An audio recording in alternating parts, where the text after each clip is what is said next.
Many watchers say Mizoram election is a make or break election for the Congress party. Joining us is Congress leader Dr. Shashi Tharoor. Dr. Tharoor, you have been campaigning here.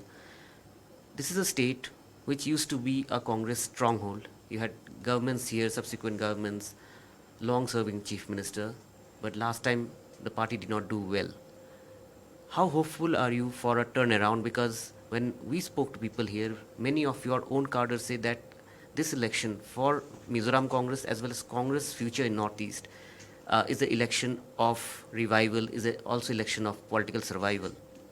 Revival, yes. Survival, no. Look, I don't believe any particular state election anywhere in the country is a make or break election for the Congress. The idea of the Congress is 150, 140 years old and is going to continue. And the organization, the convictions, the loyalties, the values will last, whether we win or lose an election. But in this particular case, Mizoram was the last state to leave the Congress bastion in the Northeast, and I think it'll be the first state to come back. One of the reasons I say that is that in recent weeks we've seen a tremendous revival of energy in the Congress party during the election campaign. The problem is that there is a tremendous rejection by people across the Northeast of the kind of majoritarian politics that BJP has been pursuing. And particularly, frankly, the bad news from Manipur has shaken the convictions of a number of people in other states. Christians wonder if they see churches being attacked and burned, how their future would be under BJP rule. And so there is understandable suspicion, not only of the BJP, which has no chance in the elections. I think the polls are showing a maximum of 1 seat for the BJP. But there's also some suspicion of those who might serve as proxies for the BJP. It's an open secret that the MNF government, which has been a failed and non-performing government over the last 5 years, served as a proxy for the BJP during that time. And the worry now is the other regional party that is trying to attract attention, the ZPM, may also be a cat's paw for the forces headquartered in Nagpur and Delhi. And I think that is giving people a lot of pause. The people of Mizoram value the idea of India, an idea the Congress party has propagated and that is enshrined in our constitution, one of celebrating our diversity as a strength and not a weakness. Rahul Gandhi, as you remember, went through the country with his Bharat Jodo Yatra, and when he came to Mizoram, he marched here too, saying, let's unite the people, celebrate our diversity, and let's leave all this hatred for minorities that is going on, unfortunately, in other parts of India. So this message is resonating very well. And certainly in my own encounters, not only with Congress supporters, but with voters in general, civil society representatives and media, I get the feeling there is much more receptivity to the Congress's message than ever before. You're very hopeful, but given the fact that this time in these elections you have a multi-corner fight, BJP is contesting in 23 seats, and in some seats, particularly in Mamit district, they have some strong candidates as well. There are poll watchers are also saying that there is a chance that maybe none of the party might get an absolute number. So in that way, are the regional parties kind of untouchable for the Congress? Look, what you're saying is the BJP strategy. They are basically saying to everybody, it doesn't matter if we only win 1 or 2 seats, we're still going to be in government. In other words, they're expecting to ally with either of the regional parties that is willing to tolerate them. And certainly the questions that are circling around the ZPM, which is a largely unknown quantity that has never been in power in Mizoram, imply that this is the party that perhaps the BJP is propping up and financing for the purpose. So I don't know how it's going to go. All I can say to you is that as far as the Congress is concerned, we are aiming for an outright win. There are 40 seats in Mizoram. Our target is a realistic 21 or 22. Now, if we do fall short, we'll of course have to look at all options. But at this stage, the Congress is not in alliance with anyone. We are saying we represent something. The Mizoram people know us. We know them. We have worked with them very closely. We understand the issues of Mizoram. And in fact, in our campaign, we're highlighting things like the serious unemployment crisis here, the misuse of government resources by the previous MNF government.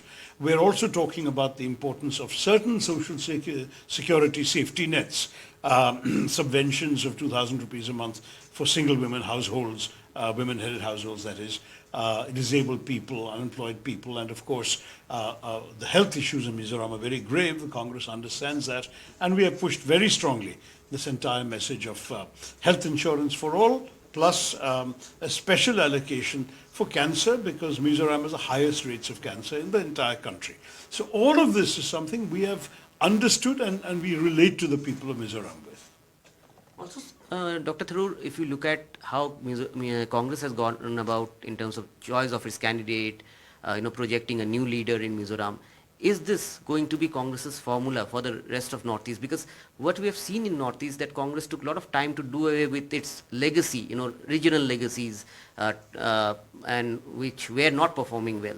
So is this a new formula that Congress is looking in terms of Northeast? Because this is one bastion Congress really wants to get back. Yeah, but I wouldn't speak in terms of new formulae. But when time passes, new leaders emerge. It's natural.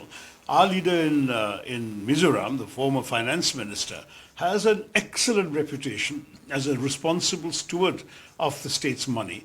And as finance minister, his reputation for incorruptibility, integrity, honesty are qualities that stand out against the really shameless record of the current MNF government. So given the vast number of questions surrounding the finances of the present government, putting forward a face of Mr. Lalsota, who is such an honest man, is something that sends a signal of reassurance to the people of Mizoram.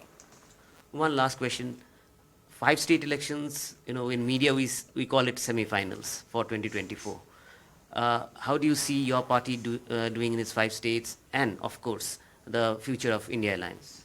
Look, first of all, the 5 state elections are the last before the federal, the national election, the general elections for the Lok Sabha, but that doesn't make them necessarily a semi-final, because we all know that people can play differently in the semi-finals than in the finals of any tournament, and voters can behave differently in state assembly elections versus national elections. We've seen this as recently as 2018 and 2019, so we are not going to be complacent about it. Nonetheless, we are very encouraged to see that in 4 of the 5 states, and possibly 5, we have a very good chance of winning. And that means that we will be sending a message to the nation from these 5 elections. Number one, there is a credible alternative. That credible alternative has been able to push the BJP down in all these states. In fact, at the moment, I think there is only one state where BJP even looks likely to come a close second. Everywhere else, they're looking like they're going to be roundly thumped. And therefore, in these circumstances, for the nation to get this message may also create a certain tailwind behind us. Mahal banayega, as they say. And that is something which we would welcome. But we understand that the general elections for the Lok Sabha will have to be fought on different issues from state assemblies. There's always some big national issues, and certainly unemployment and inflation are very big issues. The idea of India is a very big issue that Rahul Gandhi has been pushing since the Bharat Jodo Yatra. All of this is very important. But at the same time, there are state-specific considerations. And in state assembly elections, naturally the states will take more prominence. What's interesting is a feeling in the Northeast that the rest of India doesn't pay any attention to them. And I think it's very important to realize the Northeast makes so many contributions. People from the Northeast are working in so many cities across India.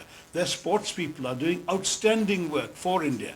We've had Jeremy, who won the gold medal in the weightlifting in the Commonwealth Games. We have a player like Changte, LZ Changte in the national football team. We have Lal Ramsiama, who was a star of our hockey team. And we have a chap like Mark Silo, who coached the Mizoram under-14s to 3 successive national gold medals. Now, these are people who the whole nation should be proud of. And the Congress comes here saying, we know you, we're proud of you, we want you to be with us. That's our message here. At the national level, I will say that the broader national issues will still get a lot of traction. And I'm very confident that if we come from these 5 elections with a strong tailwind, we will carry it forward into really giving the BJP a big shock when it comes to 2024. Dr. Tharoor, thanks a lot for talking to us. So there was Dr. Tharoor clearly saying that these elections from Mizoram and the 4 other states is going to add tailwind to Congress's campaign for the big elections in 2024. In Aizawl, with camera person G.D. Shankar, Ratnadip Choudhury for NDTV.